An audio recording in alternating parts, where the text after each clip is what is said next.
Welcome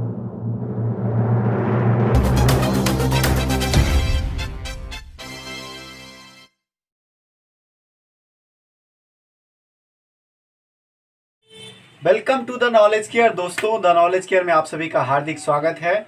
और आज हम बात करेंगे पॉलिटी की। जी हाँ, पॉलिटी की श्रृंखला हमारी लगातार चल रही है और आज हम बात करेंगे संविधान के स्रोत की।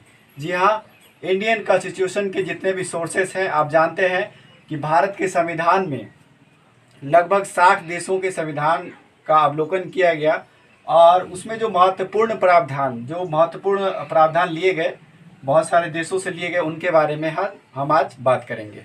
तो चलिए स्टार्ट करते हैं। पेन और पेपर लेकर बैठ जाइए। सबसे पहला है ब्रिटेन। तो ब्रिटेन, दोस्तों, अंग्रेजी हुकूमत तो हमारे यहाँ चल रही थी, हम लोग अंग्रेजों के गुलाम थे, तो सबसे ज़्यादा इसका भी प्रभाव था।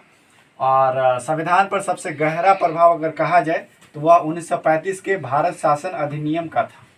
तो चलिए संविधान के सोर्सेस में ब्रिटेन से कौन कौन से प्रावधान लिए गए इसके बारे में बात करते हैं। सबसे पहला प्रावधान, संसदीय प्रणाली की व्यवस्था। जी हाँ, पार्लियामेंट्री सिस्टम कहाँ से लिया गया? ब्रिटेन से लिया गया। दूसरा है विधि का शासन। विधि का शासन यानी कि कानून क्या होगा? सबके लिए बराबर होगा और विधि का शासन होगा। तीसरी चीज है एकल नागरिकता, सिंगल सिटीजनशिप, यानी कि भारत का जो नागरिक होता है वो पूरे देश का नागरिक होता है। ये नहीं कि बिहार का नागरिक के लिए नागरिकता का प्रावधान अलग है या भारत के लिए नागरिकता का प्रावधान अलग है, दोनों अलग अलग नहीं है। अगर आप भारत के नागरिक हैं तो आप पूरे देश के नागरिक हुए। ठीक है। अगला प्रावधान है विधि निर्माण की प्रक्रिया। जी हाँ, विधि निर्माण की प्रक्रिया यानी कि कानून कैसे बनाया जाएगा, इसके बारे में भी प्रावधान कहाँ से लिए गए हैं? तो ब्रिटेन से लिए गए। अगला है हमारा मंत्रिमंडल प्रणाली। जी हाँ, पोर्टफोलियो सिस्टम। हमारे यहाँ 3 प्रकार के मंत्री होते हैं, कैबिनेट मंत्री होते हैं, राज्य मंत्री होते हैं और स्वतंत्र प्रभार वाले मंत्री होते हैं। तो मंत्रिमंडल प्रणाली कहाँ से ली गई है? ब्रिटेन से ली गई है। अगला हमारा बहुमत के आधार पर चुनाव जीतने की प्रक्रिया। ठीक है, यानी कि जिसका बहुमत होगा वो जीतेगा। ठीक है, ऐसा ही होता है इलेक्शन में। विधायक कैसे बनते हैं? जिनको ज़्यादा मत मिलता है, जो ज़्यादा वोट प्राप्त करते हैं, वो क्या करते हैं? चुनाव जीत जाते हैं। तो ये प्रावधान कहाँ से लिया गया? अमेरिका से। और बहुत सारे प्रावधान ऐसे हैं जो आप नहीं जानते होंगे, इसलिए धैर्य बनाए रखिए और वीडियो को अंत तक देखिए। अगर वीडियो पसंद आए तो लाइक करते रहिए और कमेंट जरूर कीजिए। चलिए आगे बढ़ते हैं। संसदीय विशेषाधिकार। संसद के पास जितने भी प्रकार के विशेष अधिकार है उसका भी प्रावधान ब्रिटेन से लिया गया है। इसके अलावा परमाधिकार लेख, यह भी ब्रिटेन से लिया गया है। द्विसदनीय व्यवस्था। जी हाँ, द्विसदनीय व्यवस्था यानी कि आपका जो है लोकसभा और राज्यसभा। ठीक है, एक को निचला सदन और दूसरे को उच्च सदन कहा जाता है, और राज्यसभा को उच्च सदन और लोकसभा को निम्न सदन कहा जाता है। ये द्विसदनीय व्यवस्था ये भी आपका ब्रिटेन से ली गई। उसके बाद स्पीकर की क्या भूमिका होगी, यानी कि जो स्पीकर होंगे, चाहे लोकसभा के हों चाहे राज्यसभा के हों, उनका रोल क्या होगा, इसके बारे में बात करें। इसके बारे में इसका जो प्रावधान है वो ब्रिटेन से लिया गया है। दरअसल स्पीकर जो होते हैं ब्रिटेन में वो रूलिंग पार्टी के नहीं होते हैं, वो अगेंस्ट पार्टी के होते हैं, जबकि भारत में ऐसी परंपरा नहीं है। भारत में जो स्पीकर होते हैं वो रूलिंग पार्टी से ही होते हैं। और आप जानते हैं कि राज्यसभा के सभापति उपराष्ट्रपति होते हैं। ठीक है, चलिए अब आते हैं यूएसए की बात करते हैं। अमेरिका से कौन कौन से प्रावधान लिए गए, तो गौर से देखिएगा। प्रस्तावना के शब्द या विचार। प्रस्तावना के शब्द या विचार या प्रस्तावना की अवधारणा कहाँ से ली गई? तो यूएसए से ली गई। उसके बाद मूल अधिकार। तो मूल अधिकार जो है वो आपका अनुच्छेद 12 से 35 में है, आप जानते ही है, भाग 3 में। तो मूल अधिकार का प्रावधान आपका अमेरिका से लिया गया। उसके बाद स्वतंत्र न्यायपालिका। ठीक है, फ्री जुडिशियल सिस्टम, ये किसकी देन है? कहाँ से लिया गया है? अमेरिका से। उसके बाद जुडिशियल रिव्यू, न्यायिक पुनरावलोकन, ये भी अमेरिका से लिया गया है। उसके बाद सुप्रीम कोर्ट और हाई कोर्ट के जजेस को हटाने की प्रक्रिया। सुप्रीम कोर्ट के जजेस और हाई कोर्ट के जजेस को हटाने का जो प्रोसेस है वो आपका कहाँ से लिया गया है? तो यूएसए से लिया गया है। ठीक है, नेक्स्ट बात करते हैं। अगला हमारा इम्पीचमेंट ऑफ प्रेसिडेंट। ठीक है, राष्ट्रपति पर महाभियोग की प्रक्रिया यह कहाँ से ली गई है? यह भी अमेरिका से ली गई है। और आप जानते हैं कि अनुच्छेद 61 में इम्पीचमेंट है, राष्ट्रपति पर महाभियोग लगाया जाता है। यह कहाँ से लिया गया है? अमेरिका से। काफी महत्वपूर्ण है। उपराष्ट्रपति का पद, यह भी आपका अमेरिका से लिया गया है। अगला है आपका संविधान की सर्वोच्चता, यानी कि संविधान जो है वो सर्वोपरि होगा, यह भी अमेरिका से लिया गया है। अगला है हमारा PIL। PIL का पूर्ण रूप है पब्लिक इंटरेस्ट लिटिगेशन। जी हाँ, लोकहित याचिका दायर जो करते हैं वो भी आपका कहाँ से लिया गया है? अमेरिका से लिया गया है। तो चलिए नेक्स्ट बात करते हैं। अगला है हमारा कनाडा। आप जानते हैं कि कनाडा से कौन कौन से प्रावधान। कनाडा की बात करते हैं तो कनाडा से देखिए, संघात्मक व्यवस्था, यूनियन, फेडरल की जगह यूनियन शब्द जो है, India is A union of state, Bharat राज्यों का संघ आप अनुच्छेद 1 के तहत कहते हैं। तो ये जो यूनियन है इसकी अवधारणा कनाडा से ली गई है। उसके बाद है शक्तियों का विभाजन। आप जानते हैं कि भारत के संविधान में 3 प्रकार की सूचियां हैं, संघ सूची, समवर्ती सूची और राज्य सूची। ठीक है, तो ये शक्तियों का विभाजन जो है वो भी आपका कनाडा से लिया गया है। और अवशिष्ट शक्ति केंद्र के पास होगी, यह भी कनाडा से लिया गया है। आप जानते हैं अनुच्छेद 248 के तहत अवशिष्ट शक्तियों का नियंत्रण जो है वो केंद्र के हाथ में होता है। आगे हम बात करते हैं राज्यपाल की नियुक्ति। ठीक है, गवर्नर की नियुक्ति का जो प्रोसेस है वो कहाँ से लिया गया है? तो कनाडा से लिया गया है। और आप जानते हैं कि गवर्नर क्या होते हैं? अपॉइंट होते हैं। ठीक है, गवर्नर को नियुक्त किया जाता है और वो राष्ट्रपति के प्रसाद पर्यंत पद पर बने रहते हैं, यानी कि जब तक उनको राष्ट्रपति का प्रसाद मिल रहा होता है तब तक वो राज्यपाल रहेंगे, और जैसे ही प्रसाद हट जाएगा वो हट जाएंगे। ठीक है, अब आगे हम बात करते हैं सुप्रीम कोर्ट का परामर्शी न्याय निर्णयन, यानी सुप्रीम कोर्ट का जो निर्णय आता है, सुप्रीम कोर्ट का जो डिसीजन होता है उसे परामर्श डिसीजन मानेगा कौन? उसके जो नीचे का जो आते हैं, सुप्रीम कोर्ट के नीचे के जितने कोर्ट्स हैं, हाई कोर्ट्स हैं, सबऑर्डिनेट कोर्ट्स हैं, सिविल कोर्ट हैं। ठीक है, तो वो क्या करेंगे? उसके निर्णय को फॉलो करेंगे। एक बार जो सुप्रीम कोर्ट निर्णय दे देगा उसको अध्ययन करके ही वो उस पर निर्णय देंगे, और उससे ज्यादा निर्णय नहीं दे सकते। उसके बाद आगे हम बात करते हैं ऑस्ट्रेलिया के संविधान। ऑस्ट्रेलिया से क्या क्या लिए गए? तो ऑस्ट्रेलिया से समवर्ती सूची, काफी महत्वपूर्ण।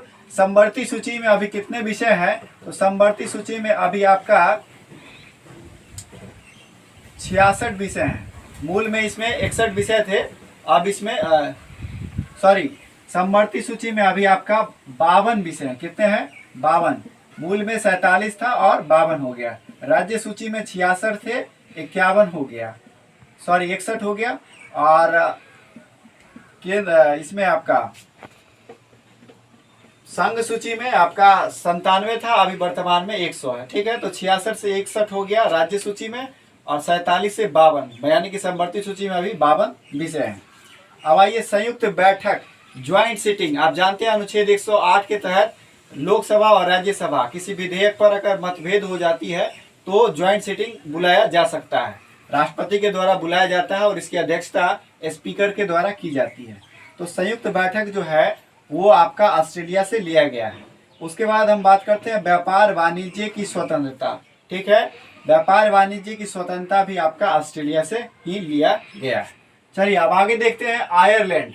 तो आयरलैंड से आप लोग जानते होंगे कि नीति निर्देशक तत्व, राज्य के नीति निर्देशक तत्व, जिसको DPSP बोलते हैं, directive principle of state policy. ठीक है, DPSP आपका कहाँ से लिया गया है? आयरलैंड से। अगला है प्रोसेस ऑफ प्रेसिडेंट इलेक्शन, यानी कि राष्ट्रपति के निर्वाचन की जो प्रक्रिया है वो आपका कहाँ से लिया गया है? आयरलैंड से लिया गया है। इसके अलावा राज्यसभा के सदस्यों का जो निर्वाचन होता है, जो मनोनयन होता है, जैसे कि 12 सदस्यों का मनोनयन करते हैं राष्ट्रपति राज्यसभा में, जो कि साहित्य से होते हैं, साहित्य, कला, विज्ञान या समाज सेवा के क्षेत्र से जुड़े होते हैं। ठीक है, तो उनका अपॉइंटमेंट भी आपका आयरलैंड से लिया गया है। अब हम बात करते हैं साउथ अफ्रीका की। तो साउथ अफ्रीका से जुड़े प्रावधान देखिए, संविधान संशोधन की प्रक्रिया। ठीक है, संविधान संशोधन की प्रक्रिया अनुच्छेद 368 के तहत है, और इसे कहाँ से लिया गया है? तो साउथ अफ्रीका से लिया गया है। उसके बाद राज्यसभा के सदस्यों का निर्वाचन। राज्यसभा के सदस्यों का निर्वाचन आप जानते हैं, उसमें कुछ लोग अपॉइंट होते हैं, कुछ लोग विधानसभा के सदस्यों द्वारा चुनकर आते हैं और अलग अलग राज्यों से आते हैं। तो उनके निर्वाचन की प्रक्रिया क्या होगी, वो आपका कहाँ से लिया गया है, साउथ अफ्रीका से। ठीक है, अब आगे हम बात करते हैं फ्रांस की।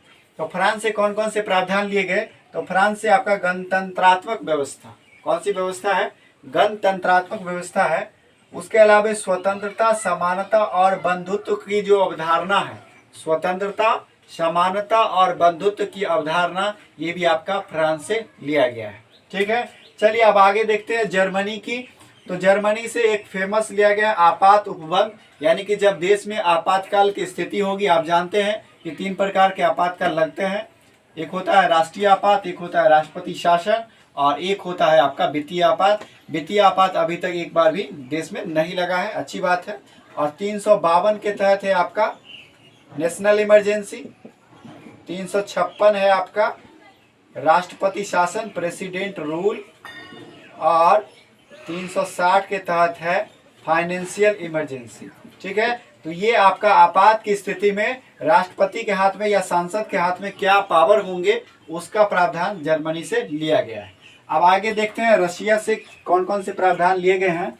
तो रूस की बात कर लेते हैं। तो रूस से मौलिक कर्तव्य लिया गया, और मौलिक कर्तव्य हमारे मूल संविधान में नहीं था। इसे 42वां संविधान संशोधन, 42वां संविधान संशोधन, ठीक है, अमेंडमेंट के द्वारा जोड़ा गया। कब, 1976 में।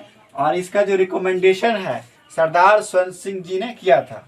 मूल में जब इसे जोड़ा गया था 1976 में, तो उस समय 10 प्रावधान ही थे, और आखिरी में एक 86वां संविधान संशोधन हुआ 2002 में, 86वां संविधान संशोधन 2002 में, जिसमें 6 से 14 वर्ष के बच्चों को उसके माता पिता को शिक्षा दिलाना अनिवार्य कर दिया गया। ठीक है, कि माता पिता बच्चे को अनिवार्य रूप से उसे शिक्षा प्रदान करें, तो उनका मौलिक कर्तव्य होगा। उसके बाद प्रस्तावना में आपका 3 शब्द जो है, सामाजिक, आर्थिक और राजनीतिक न्याय, इसकी जो अवधारणा है वो भी रूस से ली गई है। ठीक है, आप प्रस्तावना पढ़ेंगे तो देखेंगे उसमें आप 3 शब्द जानेंगे, सामाजिक, आर्थिक और राजनीतिक न्याय, विचार, अभिव्यक्ति, इस तरह से आगे बढ़ते हैं। ठीक है, तो उसमें 3 प्रकार के न्याय का उल्लेख है। और आप प्रस्तावना से ढेर सारे प्रश्न बनते हैं, तो प्रस्तावना को भी आप हल्के में ना लें, गंभीरता से उसे अध्ययन करें। चलिए, जब प्रस्तावना पर हम लोग आएंगे तो बहुत डिटेल्स में उसकी चर्चा करेंगे। अब आते हैं जापान, आखिरी हमारा जापान। तो जापान के द्वारा, जापान से विधि द्वारा स्थापित प्रतिक्रिया ली गई है, यानी कि कानून के द्वारा जो भी रूल्स एस्टेब्लिश किए गए हैं, उसका जो है वो कहाँ से लिया गया है, तो आपका जापान से लिया गया है। दोस्तों, भारतीय संविधान को भानुमति का पिटारा या उधारी का थैला इसलिए कहा जाता है क्योंकि बहुत सारे देशों के प्रावधान से हमने बहुत सारे रूल्स रेगुलेशन को बोरो किया, यानी कि उधार लिया है। इसी वजह से इसे उधारी का थैला या भानुमति का पिटारा भी कहा जाता है। तो ये था आपका संविधान के सोर्सेज से, इससे काफ़ी प्रश्न बनते हैं, और आप इसे ज़रूर नोट्स बनाकर अध्ययन करें, तो ये आपके लिए ज़्यादा फायदेमंद होगा। और अगर आपको ये वीडियो पसंद आए तो लाइक कर लें, और अगर आप नए हैं तो चैनल को सब्सक्राइब कर लें। इसके अलावा आप हमारे टेलीग्राम चैनल और फेसबुक पेज से भी जुड़ सकते हैं, दोनों जगह आप नॉलेज केयर सर्च करेंगे, वहाँ जुड़ सकते हैं। मिलते हैं नेक्स्ट वीडियो में, तब तक के लिए जय हिंद, जय भारत, खुश रहिए और अपना ख्याल रखिए। धन्यवाद।